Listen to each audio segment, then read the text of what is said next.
Hello, lovely, beautiful people. No, that's not how Terrieann says it. She says, hello, beautiful people. Welcome to another episode of Sister Talk with Terrieann. Today we'll be speaking about unlocking your money mindset with moi, the money girl. So stay tuned. Remember, share, like, comment, subscribe, and tell a friend as we get into this lovely conversation. Excelsior is a finance coaching and micro business consulting company established to facilitate the creation of personal wealth through the practice of financial management disciplines and business creation. We personalize experiences by offering a suite of tailored services which would enable persons to achieve both their financial and business goals. We are inspired when you advance financially. Welcome back to another amazing episode of Sister Talk Live with Terrieann. And today we are discussing this topic, which I love. I love this topic, unlocking your money mindset. I love talking about money because I think this is my journey. This is the stage I'm at right now. And I think it is important, it is imperative that we unlock our money mindset that would enable us or put us in the right place where we would be able to manage our monies properly and to be successful at it and also to be wealthy people. God wants us to be wealthy. I want to be wealthy. Denisha wants to be wealthy. And every one of you here wants to be wealthy. And in order for us to do that, we need to have the right mindset. So, Denisha, let's get started. Let's dive right into this thing. But, Denisha, by the way, how are you doing? How are you feeling? What's up with you? What's popping? Hi. I'm good. You're Yes, I good? am very good. And I'm very happy that you had this topic because I just came out of my weekend workshop and I am so Yeah. euphoric because Mm. it was beautiful to meet with people again and to have Yeah. such an intimate setting to sit down with ladies. It was mostly ladies and to chat about finances. And one of the topics we discussed was the money mindset. Yeah. Uh, I think mindset is foundational for mostly anything we want to do. So it's important that we be able to understand money in terms of money. That would help with certain of the decisions we want to make, certain of the things that we want to do. But that's not what you asked me. You asked me how I am, and I am doing good. But I mean, what's popping? I mean, what's popping also means that you came up from a wonderful, you had a wonderful event and coming out from it. I mean, you're pumped, you're ready to talk about money mindset, right? Well, I hope you know because you tend to ask some difficult questions. So I hope I'm ready. You are ready for this. And I don't think these questions are too difficult. It might be a No. little challenging, have us thinking a little bit, but I don't want to say difficult. No, it will definitely have challenge our thinking. So it will have us thinking a lot, Yeah, our yeah, thinking concerning certain decisions we've avoided yes. or some that we have let slide to the back burner. True. So get ready to be challenged. Yes, get ready, guys, to be challenged. And if you have any questions, please leave it in the comments below. We will answer them. If you have any comments, any queries, anything that you would like to us to discuss on this topic, leave it in the comments below. We will get to it and we will answer them, okay? And we will individually answer them for you. So this Yes. is the amazing thing about that. Denisha, before we get started, why do you think that money mindset is important for us, especially as women or anybody on a whole? Well, I think it's important, as I mentioned a few minutes ago, because mindset is foundational to several things that we do. And sometimes we could get in our feelings about things Yeah, when we don't feel like doing it, or we just don't want to have to deal with this today. And if we allow ourselves to be driven by our feelings or even to be driven by circumstances around us, then we could find ourselves 3, 4, 5 years down the line in the same position financially Yeah. that we were when we initially identified there was a problem. Yeah. So think of it as mind over matter. We know that phrase where you put your mind to work regardless of the circumstance you're in, knowing that you're working towards a particular goal and it's to accomplish that very thing. So you need to have your mindset positioned properly so you're able to do the work even when you don't feel like doing the work. Yeah, yeah, I love that. Especially when you think into yourself that you can't, but you know you have Yes. already set goals. You already Right. have this dream that you want to accomplish, and you're like, okay, then in order for me to get to this point, which is the end point, the end Mhm. results, I must keep going, keep pushing, keep doing what I'm doing so that I can reach X place. Like my daughter always says, X marks the spot. X marks the spot. And I know you're a testimony of this because I know you would have set you like goals. You Yeah, always say, you always send me, I'm working towards this goal this week. Listen, Terriann yeah, is an inspiration. Okay. She always pushes herself and pushes those around her. yeah, So she even what I find is when you don't even want to do something, when you have goals, it's like you're giving yourself direction yeah, and an X marks the spot. You're giving yourself an X to work toward, yeah. right? So I think that's very it's inspiring to watch you work towards things, Darian. Girl, that means so much to me, and thank you so much. I just want to share this as we talking about goals and so on, right? So last month, I had a goal in my business where I wanted to make a particular amount of money, sales, total sales at the ending of the month. And girl, that was hard. Sometimes they say if your goals do not scare you, then they're too small. Hmm.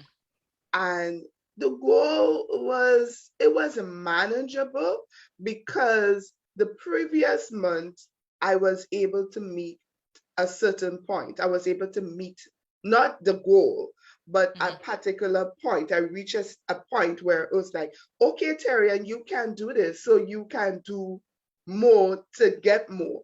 So I Hmm. was like, okay, then I'm going to set this goal. And I did. I said, but by the way, I set a goal the previous month and I didn't meet it, right? Hmm. I don't, it's not like if I don't work towards it or anything. I did, but it just didn't happen. And that's okay. Right. Right. That's okay. So I did, and I worked really hard towards meeting that goal. And I remember when I actually did, it was almost month end. And I told my husband, I said, babe, you know what? I set a goal. I didn't even tell him like this was a goal and thing. I said, you know what, babes, I set a goal and I Hmm. surpassed that goal. He was like, yeah, really? I was like, yeah. I said, but I don't even know how to feel. I laughed at myself because I was like, I didn't know how to feel honestly. I know I felt happy, Hmm. but the initial feeling was like, okay, then Terry, if you could reach here, you could do more. So I was like, Yes. in my mind, already start thinking about a bigger goal now for this. And I was like, okay, then Terry, slow down. Take some time Right. to process it and take some time to, celebrate yourself. So I remember putting it up on Instagram and, asking persons, what do they think I should do? Because I had no clue as to what I should have done. But the thing is, like nobody said anything, everybody ghosted out, right? But my Right. thing was that I wasn't looking for validation from person, mind you. So Hmm. don't get me wrong. I was just communicating with my community, with my Hmm. audience. Um, but the thing is that sometimes we set goals, right? And we Hmm. tell ourselves that we can't make it, but the process through all those goals, like to get into that big goal, that is what I want to say, is not easy, but you need Hmm. to continue to push it, and it's your mindset that allows you to reach your end goal. Yes. I, While you were speaking, I was trying to draw something, right? And yeah, I think it encapsulates what you're saying, and it helps to drive home a serious point that we don't think about. Sometimes we tend to look at the big picture so much that it discourages us, and we don't see the value in breaking things down. So this yes, is a sample of something I do, especially when I'm setting monetary goals for myself. So I hope you could see. Could you see yes, this? yes. Right. So I put Izzy's X here, but Mm-hmm. this is my goal, right? But what I do is I set small milestones, Mm-hmm. right? That leads up to this point. So let's say the goal is to make $1,000, and I'm just Right. using something that people could probably reach towards. Mm-hmm. This, where's my pencil? Okay, so this might be $100 mark. Mm-hmm. This may be the $400 mark. Mm-hmm. This may be seven, this may be 850, and then this may be the 1,000. But what it does is it helps you to celebrate the small wins. Yes, And yes, what I tend to do when I do these is I would, if I get to the 100, I shade this off. So I yes, feel like I've accomplished something. And yes, then it gives me, it's like, okay, I have a little win, yay. Now it gives me the impetus to move towards another point. So I think it's important that we truncate the goals so yes. they're bite sized and we could be able to achieve the bigger goal. And that helps as well with the mindset. I know we haven't even started the Mm.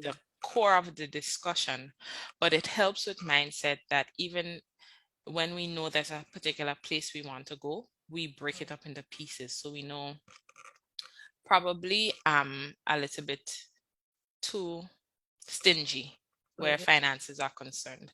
And I'm beyond the point of frugal. I'm really stingy.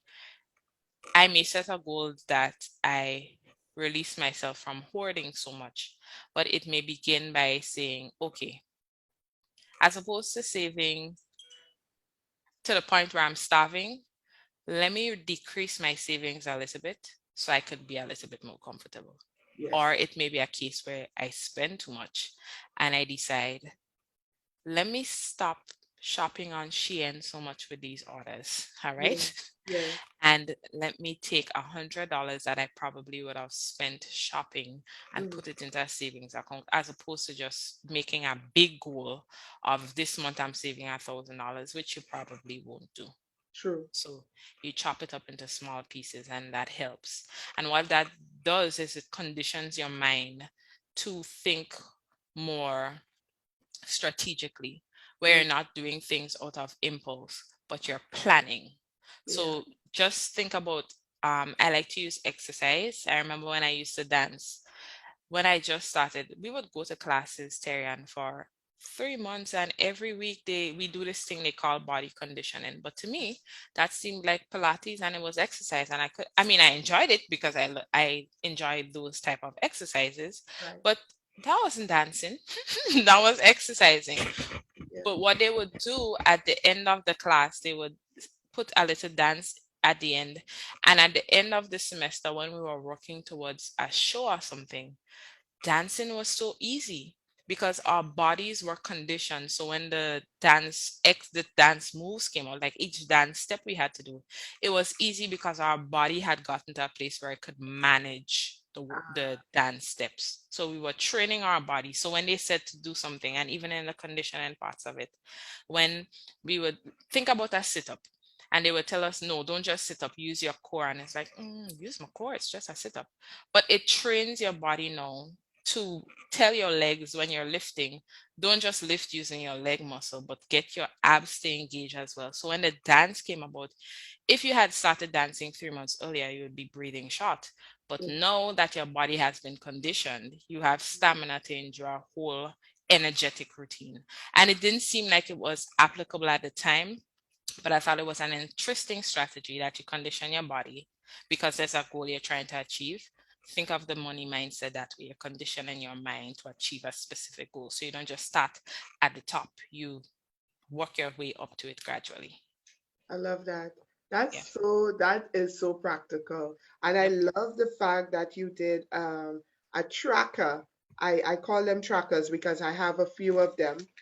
Right. I actually drew one on a paper that I have here, and I actually keep that in mind for my money Hmm. goals. And Right. I love the fact that you said celebrate those small moments because I don't pause to celebrate those small moments. I don't pause to celebrate at all. And listen, look at how Terry I'm being a hypocrite. I'm telling everybody celebrate your wins, right?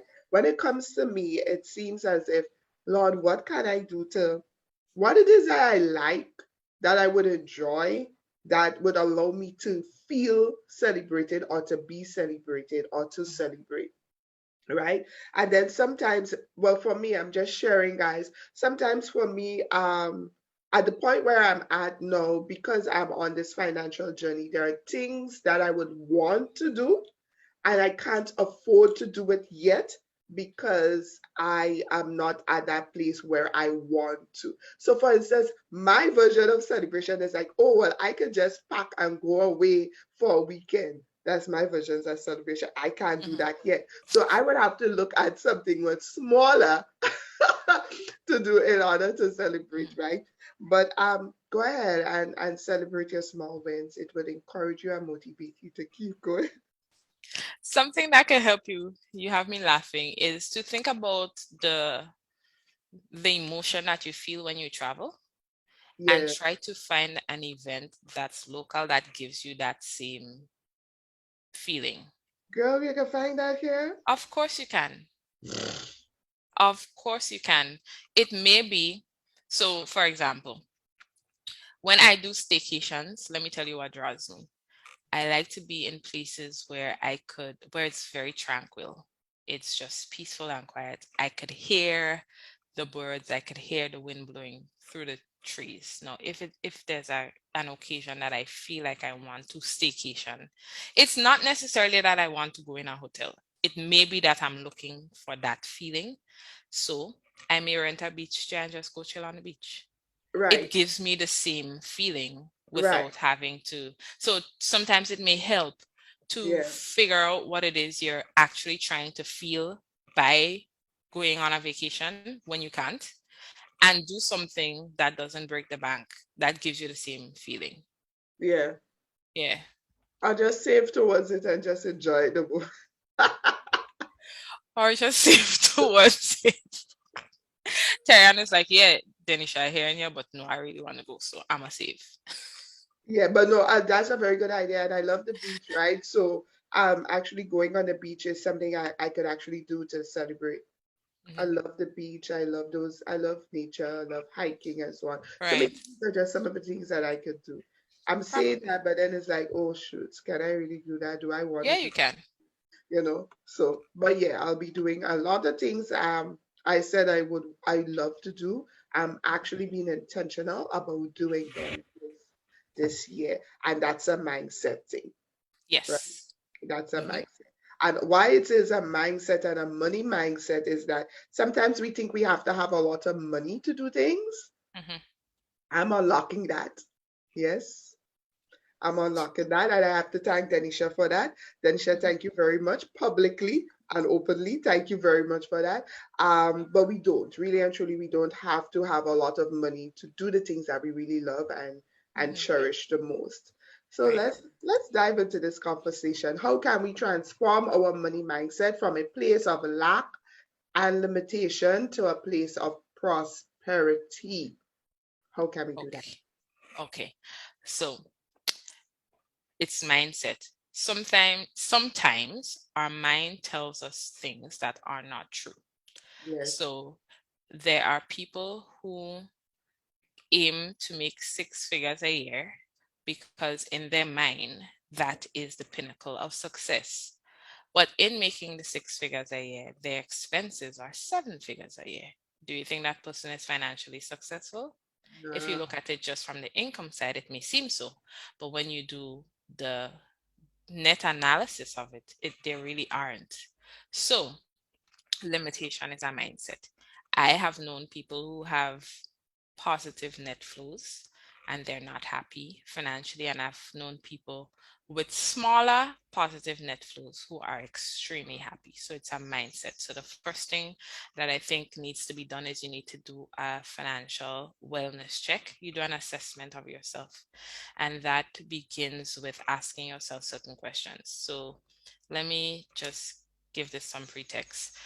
Not everyone grew up in a poverty state. Some grew up in a wealth scenario. That does not mean that both persons, the both examples of people, do not have situations that put them at a financial deficit in their minds. There are some people, for example, we may be able to relate easier to the people who grew up in lack, but there are some people who grew up in abundance, and it it's not a case where they were able to acquire. They grew up on the abundance that their parents or their families would have left. So given a situation where they're in lack, their minds are in lack because they don't know how to get out of that place, right? Wow. So it may be a situation where you come out of the umbrella and the safety of what your parents have acquired, and now you're in a position where you need to do it for yourself and you can't. So you spend. Your life is one where things came easy for you. So when it's a situation where you have to make it on your own, you really don't know how. That's still a negative, leaning towards negative money mindset, Yeah. because a healthy mind puts you in a place where you're able to properly plan, properly assess, properly make financial decisions regardless of what position you're in, right? Mm. So the first thing you need to do is a wellness check. And there are some simple questions you can ask yourself. And I suggest writing it out, because sometimes when you, not sometimes, when you write things out, they become more real. True. It doesn't live in your head. You Mm-hmm. see it and then you're able to relate it. Okay, so certain questions you could ask yourself is, what was I taught about money growing up? Mm-hmm. I gave two examples before. Did you have a lot or did you have a little? What lessons did you take away from that situation? What are some of the things you saw your parents or people that you looked up to do? What are some of the concepts that you have? One of the very foundational questions that I would have asked myself when I started this process was, what is one of the first memories you have about money? That tends to build a mind frame in you, and it creates a story or a script in your life where money is concerned. So those are some things you can ask yourself. You could ask as well, what's your current belief? Because you may find that what you were taught and what you believe now are not the same thing, right? What are some of your practices, certain things that you do with money? How do you deal with money when I'm saying emotional? Because I don't want, when we think emotional, we think cry and needy as yeah. So when you're when you're in an emotional state, whether it's a stressful one, a happy one, what do you do with money? What do you do when it concerns giving? Are you easy to give? And some people give time, some people don't give money, but where specifically money is concerned, what are your practices? What do you think you do? What do you see yourself doing? What's the thought process you go through? That kind of thing. And one of the final questions I want to include, and I think this one is very critical. I like to ask people this: if you were given $1 million today, what would you do with it? Right. That reveals a lot about your mindset.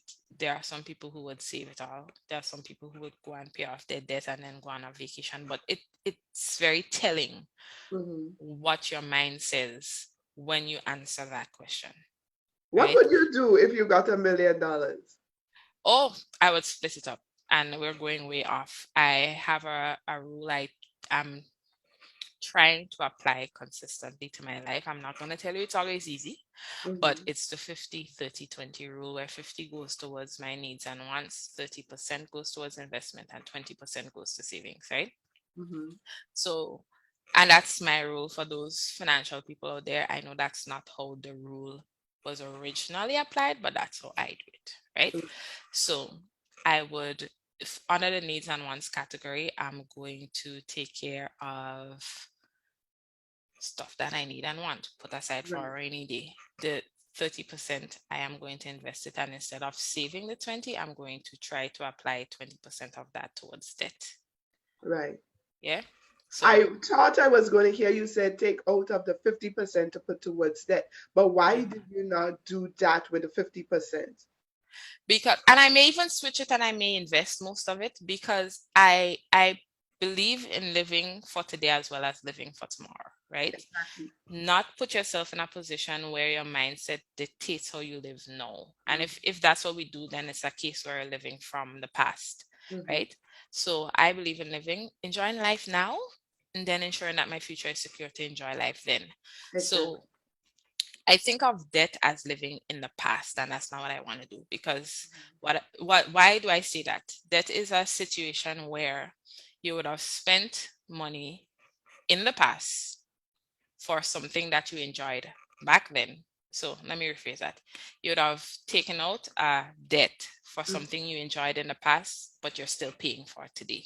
Mm-hmm. So, for example, let's say you took it out for a car, Mm-hmm. right? The car, I was very euphoric when I got it. I was happy, yeah, I got a new car and I'm using it. The car is depreciating, but I'm still paying for it. That Right. makes sense? Right. So not for home and stuff. So it's like you're paying a price for something that you would have already had the whole yay emotion towards. So I would try to reduce that and not necessarily pay off all, but reduce it as manageable as possible. And why not pay off all? Because sometimes debt could be useful. It's not a tool that I particularly enjoy unless I could see the benefit in terms of futuristic benefits where I Mm-hmm. go into debt for something that keeps bringing value to me, right? A Mm-hmm. car brings not monetary value, right? Because it's a depreciating asset, but Mm-hmm. something futuristic that like a business venture or something that would bring revenues recurring over time. Yeah, I could see debt being useful for that. So reduce debt, invest its future, and if you do high yield investments, then you keep getting returns over time, and then live Yeah. however living looks like to you. Yeah. I like that. That's what I would do with it. Yeah. And Okay. a part of all of that current needs section and living section is giving as well. I didn't say that, but I want to say it because what I've noticed is that when you're in a limited and lack mindset, you're selfish. Let me explain. Let me explain by asking you a question. If you only have $50, right? And Isabella is in need, right? And then I come to you and I'm like, Terry, and I'm in a really tight spot and I need $40 borrowed. I'll give it back in 2 weeks. Isabella is in need. Who are you spending the money on? Girl, listen, these things has happened for real, you know. That never happened to me. Isabella needed Hold on, that $60, never eh? happened to me in church. Anyways, let me answer the question. It is such a profound question. Um, what I do? Isabella needed $60, eh? Isabella needs $60. You asking me for 40. Mhm. I would personally, I would keep the money. I will let you know that I don't have. I'll say, listen, Mhm. girl, I really don't have enough. I have $60 in my name, and Isabella have to get this thing, and she needs it now. But then afterwards, really thinking about it, that would be my first initial thought. And I'll So explain hold why. on, stick to the initial thought. I don't want it to even. I know you. That's why I use Isabella. I didn't even ask if you needed it because I know if you needed it, you would have sacrificed yourself. But my thing is, being in lack makes you selfish. You Yeah, tend to think about yourself first as opposed to thinking about somebody else. yeah, And that's not a good place to be in. yeah. So a lot of ills in society happens because people need to take care of themselves. So when Good. you find somebody stealing or being dishonest, granted there are some people who just, I don't know, God bless their souls, but it's because they have a need. Have you ever heard of somebody stealing to take care of their friend? I mean, Yeah. maybe it's I've happened, but I heard of just don't. stories like that where Yeah, somebody uses it to say things. Yeah. yeah, but it's mostly where you need to take care of yourself because you don't have, and then that's what you do. So if we're in a place of abundance where we're comfortable and our needs are met, don't you think it would be easier to take care of somebody? Oh Flip the yeah. scenario around. You have $100. That's all you have. Izzy needs 60 and I need 40. I come to you, I'm like, Terry, I really need $40 borrowed for something. I'll give it back in 2 weeks. And then Izzy's like, Mommy, I have whatever, whatever to do. And the teacher tell me I need $60 and this is the form. Tell me what you're doing. I'll give you the 40 and I'll give Isabella the $60. Because you're able to take care of the two of them. Yeah, Yeah. So I didn't yeah, even allow you to finish the first one because I know you're going to find a way. But I just yeah, wanted to drive home the point that when we don't have, yeah. it leads us to think inward as opposed to outward. Yeah, that happens a lot. I've been in situations like that where I literally had like $20 and someone's like, oh, thing, and it's like, Lord, I'm quarreling with God. God, you know, I need this $20. Why it Hmm. is, and gave them the $20 and I was blessed with more. Right. So I could testify to the fact where sometimes we think because of our limited beliefs, because of our limited mindset, we think that everything's supposed to be mine. And I was Hmm. having this conversation with my husband yesterday where I'm growing and I'm seeing myself growing when it comes to giving. And I was telling him that, sometimes I feel I'm a giving person, eh? I'm a giving person, but let me explain. There are times when it seems, and that's what you just actually said. Hmm. There are times when I feel as if I don't have enough to give because I'm thinking that I have to give from an overflow. I have to give from abundance. And if I'm not there yet, I cannot give. If you could attest to that, leave it in the comments below. But then there are times now when I feel like if I have to hold, because I am afraid that there going to come a point in time when I wouldn't have much. I wouldn't have anything at all. So if you ask me for something, it's like, oh no, I don't have, but I'm grabbing everything that I could because I guess as much that coming from a place of scarcity, of lack. Trauma. It So could come from a place of trauma as well. So yeah, you said several things. Let me just break yeah, them down a little bit. She talked a bit about giving, and that's another. What was the question you asked? I don't remember specifically, but that's another step to. What was the question, Terry? No, I was just sharing that. No, the Or first you mean question. the first question Yeah, that we asked, how can we transform our money mindset from a place of lack and limitation to a place of prosperity? right. So that's another one, the generosity portion. It was it's the last one I was gonna come to, but yes, generosity is important. It's another way to transform your mindset, especially if you've come from a place where you have not had much growing up and now you're beginning to have. You may Yes, find yourself holding on to it because you don't know if it's gonna come again, or you don't want to get back into the place of lack or not having enough. So you that tend to hold on to whatever good and beautiful things come to you. is. And that's like the underside of the trauma you would have had from a child. So it's important to give and be generous to keep yourself from going on the other side of the spectrum where you haven't had and you were in need to know where you have and you decide you're not going back, so you're not going to give. Because and it's not because you don't want to give, it's just the fear of not having Yeah, causes you to hold on to. yeah, But what generosity and giving to others does it is it releases you from that ownership mindset where everything that comes to me is mine, mine, mine, mine, mine.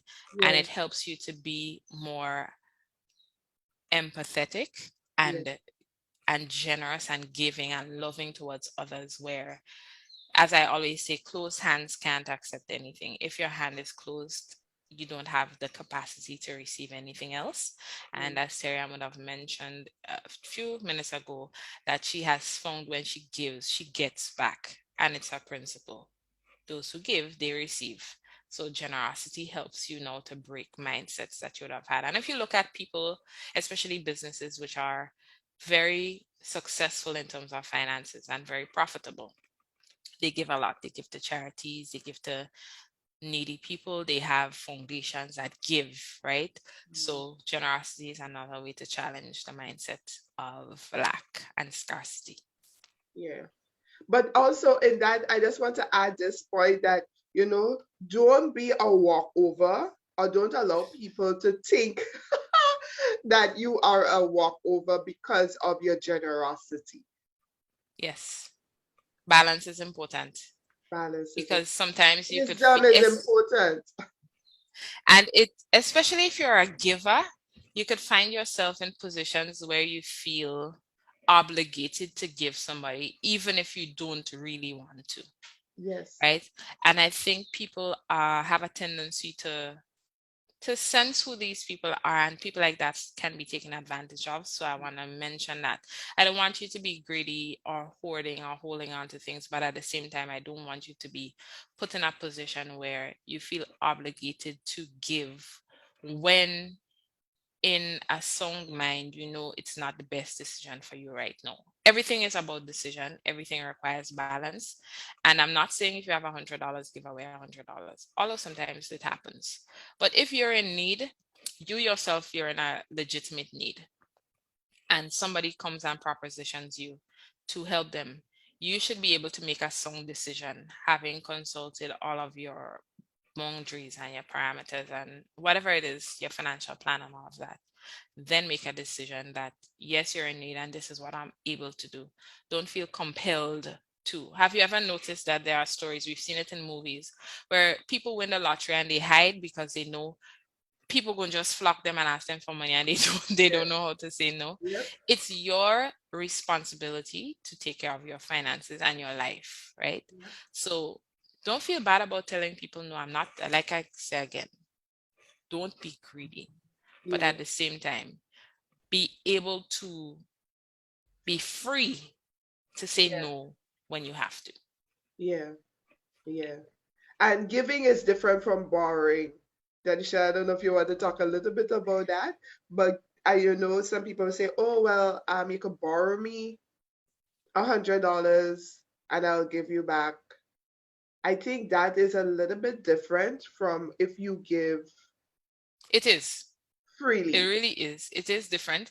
And people, have some scruples about yourself. If you're loaning some money from somebody, give them back. It's Please. not within your right to say, oh, she don't need it. That is Yeah. not your business. Yeah. Stay out of people's pockets and their wallet and their bank Please. statements. If Please you do. borrow from somebody, be decent enough to pay it back. According to people, pay me and vex with me. Exactly. Pay people their money.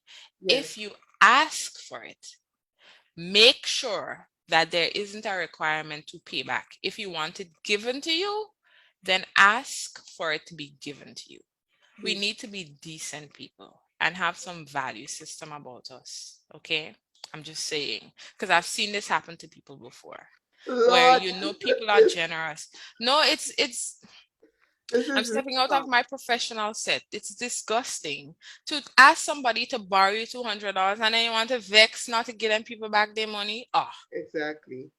anyway, sorry. That was a little. We are unlocking our money mindset, and these are topics that we need to talk about. It's a bit ticklish, uncomfortable, but it is needed. We need to hear those real facts because it's going to help us in the long run, right? Do you think we have to heal our relationship with our money beliefs, Denisha? Yes, a lot of us have to heal it, and yes, it can be healed. Um, it goes back to a lot of what you would have said before, where based on how you grew up, sometimes based on how you think, and sometimes it's not just early childhood. It could be things that happened into your teenage years, into early adulthood. There are things that triggers certain belief systems and actions and habits within us. So it could be the loss of a breadwinner in a home. That doesn't necessarily have to happen in childhood. It could be the loss of a job. It could be where you would have seen persons close to you come into abundance and how it's treated.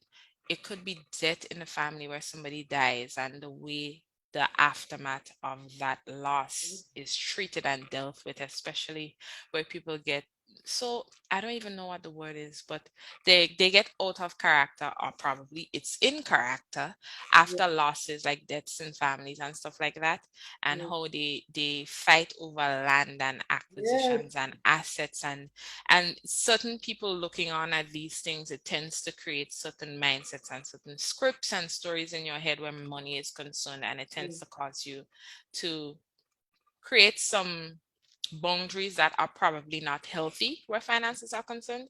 So it's important that we be able to heal from any trauma or triggers or any big life occurrences that would have created certain stories in our head where surrounding finances. yeah, because some people might you talk about trauma, right? Money traumas, and some people might think to themselves, "Oh, money trauma, please." Yes, sometimes just I mean, and those examples are so real, so real, so real. I mean, it's like you growing up in a home where you always seeing your mom having to work three, four jobs, the struggle to get money to put food on your table. That is a money trauma because you grew up now thinking to yourself that you need to work four and five jobs Mhm. in order to put food on your table for your family, you know? And if you don't heal from that, you will continue doing that. Then your children would see you doing that and think it's okay because Mhm. that's a culture. All right. And you continue to do that. And I tell you, I had to break a lot for myself. And it's only no, I'm an adult and realizing that the things I saw my mother doing, I don't have to do that. Isabella don't have to see me doing Mhm. that. But even back then, I told myself I never want to do that. I don't want to do that. I don't want my child have to see me doing that or my children have to see me doing that, you know? So Right. sometimes you need help and it's important that beautiful friends that you get help. Our dear co-host right here, Denisha Daniel, is the perfect person that you need to contact right now if you sit back and you reflect on your younger days, your childhood, you reflect on your teenage years, you even reflect on your adult life where you are now, and you're like, you know what? Terrian, for real, I need help. Listen, call Denisha, send her a message, tell her that you need help. You was watching this live right here, right now, and say, listen, I need some help. I think, based on what Terrian just said, I think that you can help me. She is the perfect person who can help you deal with these money traumas, these experiences that you had, and bring you to a place. Listen, when you reach to that place, man, you see life different. And I know I'm going off script, but I just want to put it in here because there are times when we know we need help, but we don't know how to find the help. We don't know where the resources are. But listen, we have people right here, right now. Denisha is a perfect person who can help you deal with those things. So go ahead, hit up, hit up. Why is that? You didn't tell him I am the perfect person, Terry? Yo, tell them.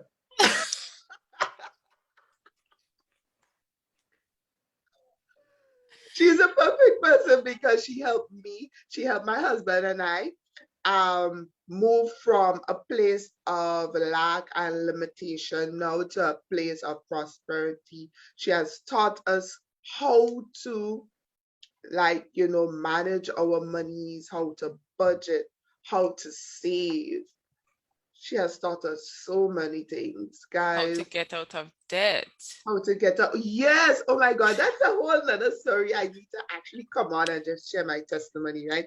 But that's a whole nother story. I don't want to get into it right now because yes, but how to get Yeah. out of debt. Guys, hit up Denisha, please. Don't waste time. This 2022 is not a time, it's not a year where you're wasting time. You have wasted too much time. Let's move on and let's start getting ourselves right, especially where our money is concerned. Mm. How, listen, another question is how can we challenge our belief systems around money? And I just want to start off with saying, first and foremost, get help in order for us to challenge our money beliefs, our money, our money systems, everything like that, how we can do that is getting help. Once we get the help, then we will be able to know from there on what to do next. But Mhm. get help and start setting goals. Then, sure, you have anything you want to add? Yes, please. Something else you could do is it could work as a little challenge, but do something that opposes your current practice. And if it's an unhealthy practice, let me just make that abundantly clear. If there's an unhealthy money practice that you have, challenge yourself to do something little that opposes that current practice, and then you could build on it. For example, if you're an emotional shopper, based on how you feel, you go splurging and spending excess, and then you tend to spend outside of, well, you don't even have a budget probably, but you spend a lot more than you know you should. How about when you get into that space where you feel you need some retail therapy, you do something completely different? I don't know what to suggest, but just to break the practice and to challenge yourself to do things differently. It may mean you may reduce the amount you're spending. It may mean that you go and do something else that doesn't cost you, find a new outlet to relieve your stress or whatever it is, but you do something that opposes your unhealthy practices. If you find yourself holding on to things a lot, then release a little bit of what you have. If you find yourself getting into fights and arguments with your spouse, because of a mindset that you may have, how about doing something differently? You guys sit and you look at this show together where we're speaking about money, but the point is when you're challenging yourself, you challenge yourself to do things that opposes your current beliefs. And as we were speaking about earlier, there are some things that you need to do. You need to have a goal, right? Have a goal for things that you want to accomplish Yeah, financially. It could be a small goal. And I'm not just thinking as simple as save $1,000 over the next 6 months, but let's think bigger and let's think futuristic. If you remember earlier, I spoke about living in the present as well as for the future. Think about your life. One thing I always say is the one thing that we're sure on, and I'm not trying to be morbid, but the one thing we're sure on that we know will happen one day is that we will not be here on this earth. That being said, the one thing you could do for yourself and for your family is to prepare for your after earth experience. When you're not here, what happens? yeah, Are you going to leave your family in debt? Are you going to leave them with a big mortgage? What are you doing? Are your savings intact where you have beneficiaries on your account who can access your funds? Who knows? I know when it comes to finances, especially with us as Black people, as descendants of Africans, it's a cultural thing.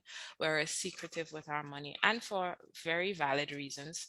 But I'm just saying, after you're gone, you don't know what happens, but your family is left in positions where they have to know, worry about taking care of you, or hurt their heads about what needs to get done.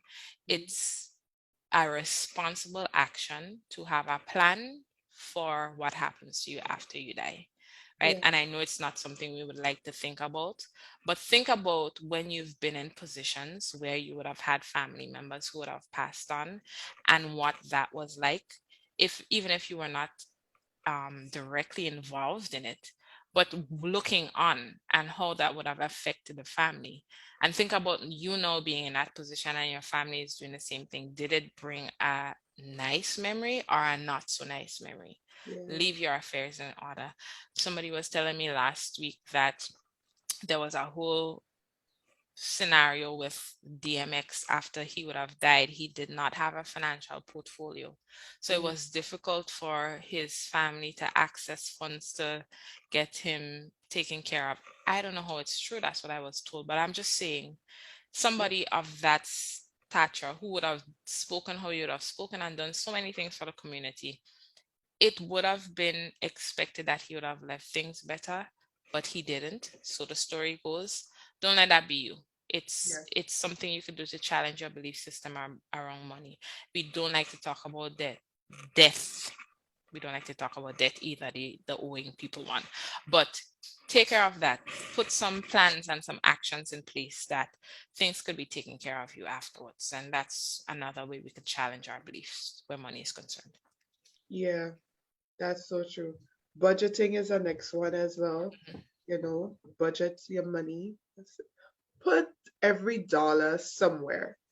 I've It's learned called a that. zero budget, the zero-based budget where everything goes towards something. Yeah, do that. You then you would see where your money goes. I was talking to my husband again, guys, that are sharing, right? I'm being very, very open and transparent. I was talking to my husband and I was like, you know what? Now we can see where we money going, you know, because sometimes you look at your finances and at the ending of the month, or you just do an overhaul of your finance. And you wonder to yourself, oh my gosh, you have been spending money on all those things that's not so necessary, but to us, that's our life. That's how we thought it was, right? And then now you're seeing things different because we actually put systems in place and we could now start seeing where every dollar goes. It's like, Mhm. wow.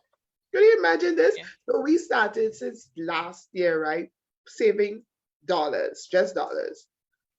And we normally had this like this black jar that we used to put it in. That was like a box, a watch box Darren had. So we just put the dollars in there. And we start taking them out and putting it in a big Glenelg gallon bottle.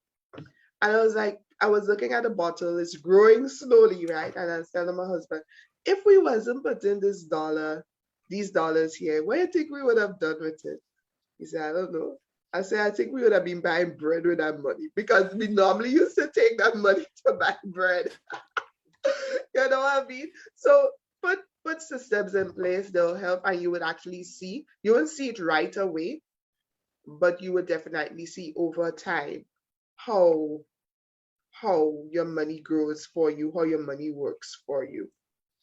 And I like that you said that because I've heard some very creative ways that people tend to track or plan for their spendings.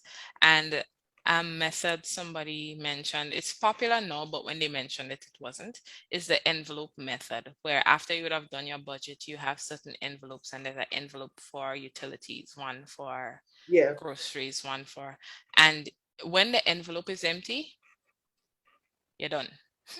yeah. But it keeps you Keep going. accountable as opposed to knowing that you have $600 in your wallet and that's it. And then you feel for pizza today, you go buy pizza. Like Terrieann said, you want bread, you go buy bread, then you go into the supermarket. And then at the end of it, it's like, wait, hold on, I forget to pay Netflix. So true. and and then the money is gone. So if you budget, yes, the budgeting is one thing. It tells you where the money should go, but then you allocate it properly. Some Yeah. people, like for me, I don't do the envelope method, but I'm very strict about it. If I say $600 is what goes towards groceries, brother man, when the $600 done, one of us need to go and walk or rent the vehicle or something because it has been allocated. And what happens is what we don't understand when we don't budget is if you if you take the money from somewhere, because we tend to find money a lot, it's at the expense of something else. Yeah. So you see, I just spoke about groceries. Mm, Groceries came at the expense of the Netflix bill. yeah. Or it may be that you went to get your hair done more Mm, times than you would have mm, originally gone to. That may have come from the gas fund or exactly. something. So it comes Exactly. from somewhere. And most times what we sacrifice is savings. That's Yeah. how come we always tend to say we can't afford to save, We can because afford. we've spent it on something else. So we're working with a fixed amount of money. Yeah. If it's not like if the $2,000 salary is spent and you say you overspend 1,000, the 1,000 didn't come from America Place. Maybe Hmm. it did, but most likely it didn't. It came from the $2,000 salary. So you need to know what you're doing with your money. You need to know. And I do the envelope, the cash system, the envelope thing where we put monies into these envelopes so we know. So for instance, I know I have to get my hair done every 4 to 6 weeks. Every 6 weeks, I stretch it out to 6 weeks. I save money to get my hair done.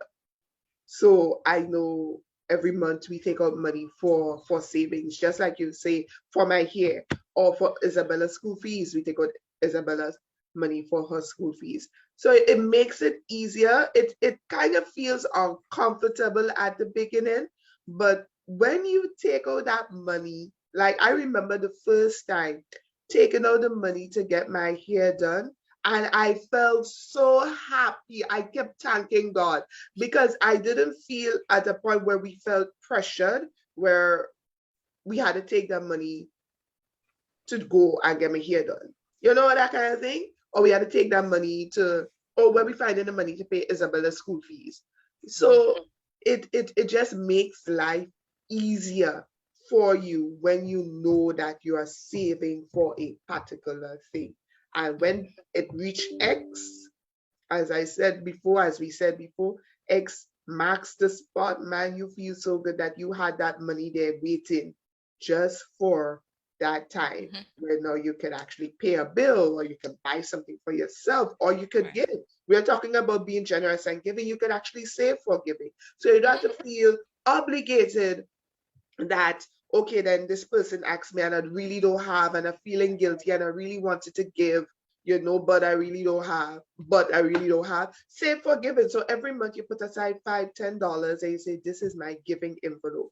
I Right. would give X amount of money, $25 to my sister, to my mom, to whoever, even for birthdays, birthdays and anniversaries and those kind of things comes up and it puts a pressure on your pocket, especially if you didn't plan for it, then plan for it ahead. So my birthday coming up, you want to give me a gift, I'll receive it.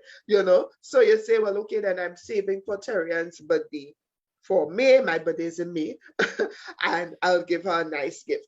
So all those things is just that, listen, the envelope method, cash system, it works.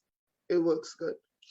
I can I attest to it. am so happy to hear Terrieann talking about this because I know when Yeah, we yeah, it sounded like such a profound insight when she first heard about it, but to hear her yeah. talking about it now, it Girl, makes, as a coach, it makes me happy.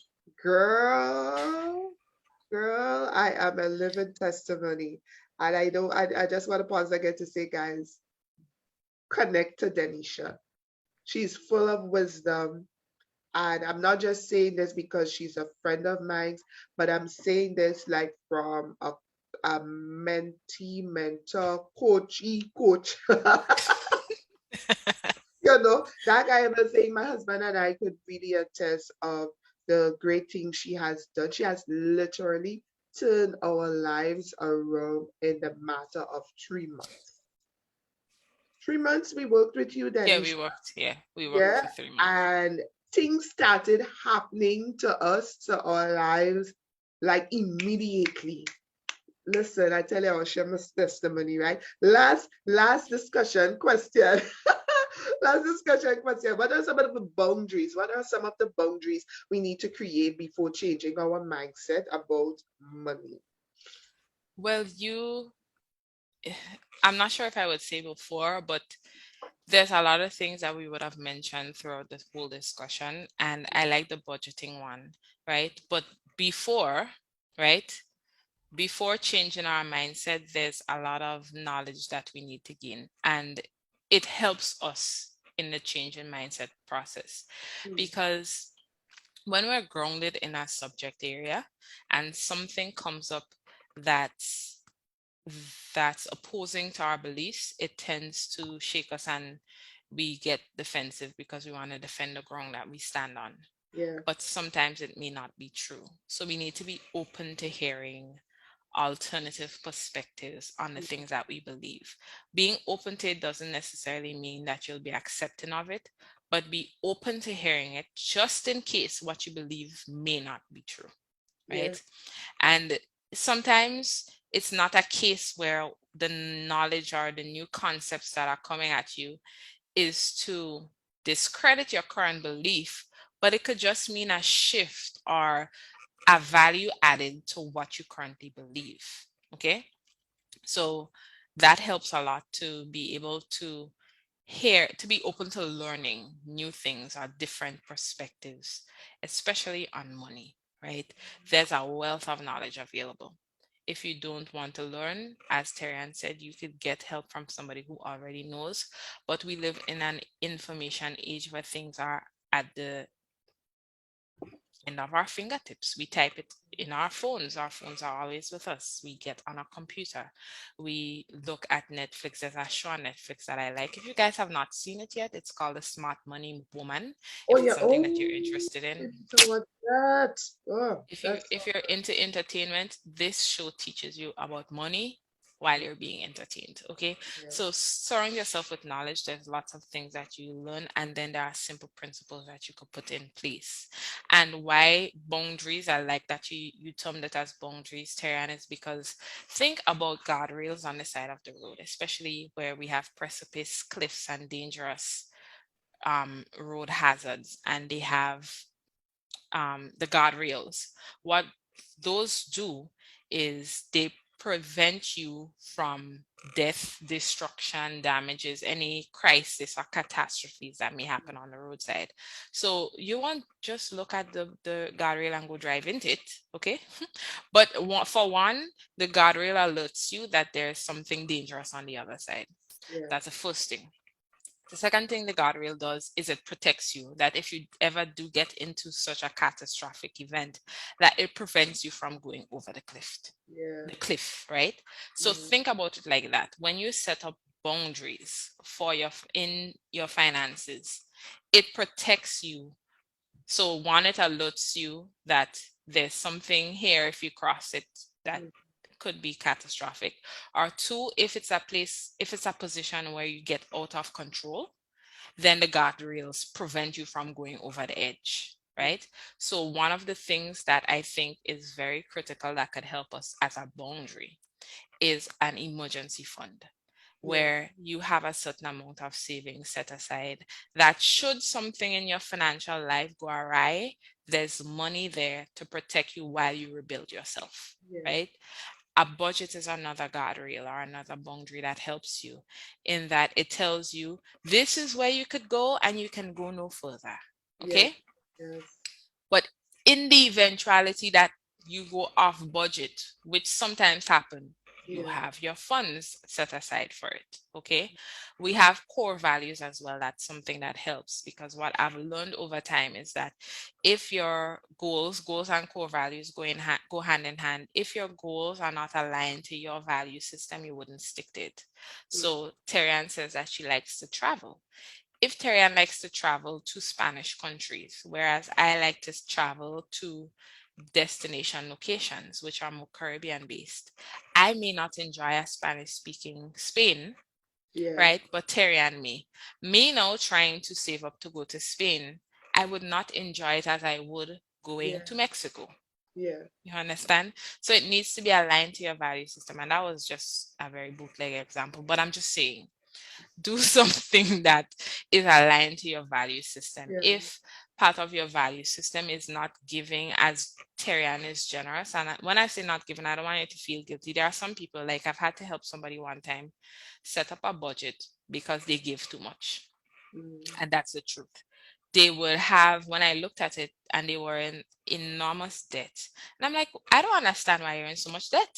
You have the money to take care of yourself. And then when we started going through, this person literally gave away everything that they had.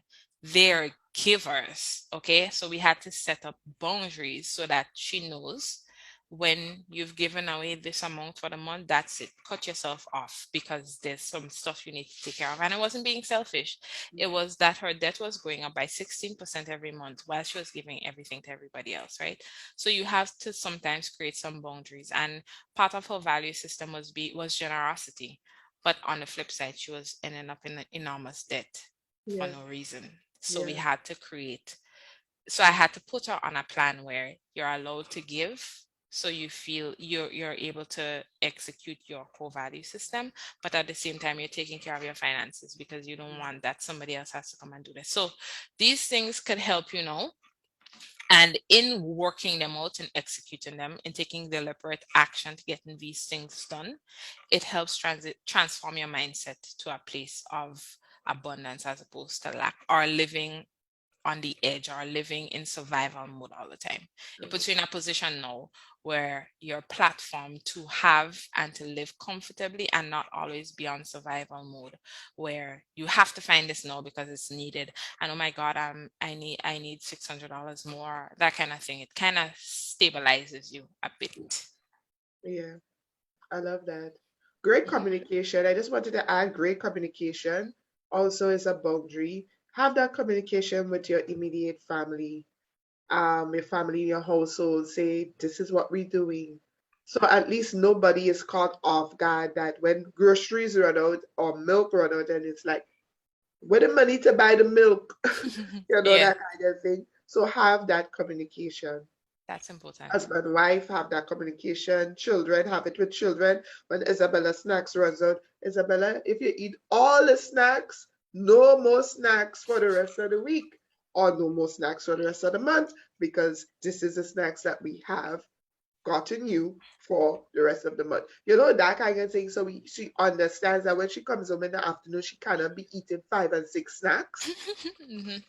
You understand? So have that communication with your kids as well so that they would know and understand that this is where we at now and this is where we're going and this is our X max the spot. We will not always be here, but we moving somewhere to that beautiful place, that beautiful X where we would be having a lot more. Guys, we are unlocking our money mindset.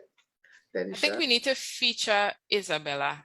Isabella's name has come up so much today that we need to have a little photo or something that features Isabella as the behind the scenes silent host.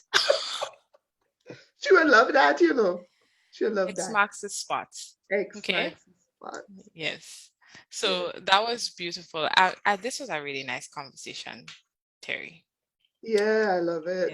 Yeah. I this Yes, is I. you see this the conversations that really holds dear to my heart. I get excited about them Mhm. because I'm passionate about Yeah, I such. could tell. Yeah. Yeah. So before we wrap up, there's just a few what I like to call pillars that I like you guys to be aware of, especially where financial literacy is the topic of discussion or the topic that we want to change in our lives. We need to be aware of savings. We spoke about that before. We need to be aware of budgeting. Budgeting is such a beautiful tool. Okay. And there's this meme I saw one time that says when you're looking for the person who spent all your money and you look in the mirror and you realize it's you, nobody else did it. Budgeting helps you to realize that, honey, it's you. Nobody came in and took the money from you. Okay. So budgeting helps. Budgeting is another tool. Debt. Listen, debt management needs just a whole conversation on its own, but you need to be mindful of debt as well. And that's DEBT, Mm-hmm. right? Then we also have investing. People like to talk about investments. Investing is just finding ways for your money to work for you without your active involvement. So the money works on its own and you don't need to do much. So whatever it is that you do, that's legal, okay? And that your money could make more money, that's investing for you. Then we have financial planning. We spoke about it a bit and building a financial portfolio that includes retirement, it includes estate planning and taking care of all of your affairs so that everyone is happy while you live and afterwards, right? So I need you to be conscious and mindful of these principles and do what you can to make sure that these things are okay. There's active involvement, deliberate action on your part, as well as people who are in your family who are directly affected by your financial decisions, that all of them know. And it's a collaborative effort to get these things on stream so that you could have a free mind where money is concerned and you could see your money work for you and you could live a life that you enjoy financially. That's it Beautiful. from me. That's so beautiful. I love it. As I said, guys, I am very passionate about learning about money, being financially free, and also learning different things and different ways how you can do that. And it's important. it's important that we learn those things because it's going to help you in the longer run, and you're not going to live with regret. And something that Denisha said, which is so profound, that we have seen it in our own families, we have seen it in our culture, where people die and they don't know where the money is coming from to bury the person. And you're like, this person had money, or you thinking to yourself that the person had money. It's just that they just never set up anything right for their family. So I think we would definitely need to have another conversation, Denisha, where we can talk about like investing and also how we can create that financial portfolio in terms of retirement, and also talking about insurances and so on. I Mhm. don't really know the terms. You know them better Yeah, than I yeah. do. Yes, But yes. You're good. like life insurance and so on, so that persons will have a better understanding of how to do that. Yep. Yeah. So I think this was a healthy discussion. I think we more than exhausted the point. I'm pretty sure there's more you want to learn, but Mhm. take what we said and try and apply it. Try to reposition your mind so you can have a healthy relationship with money. Yeah. Then you could start seeing your money working for you.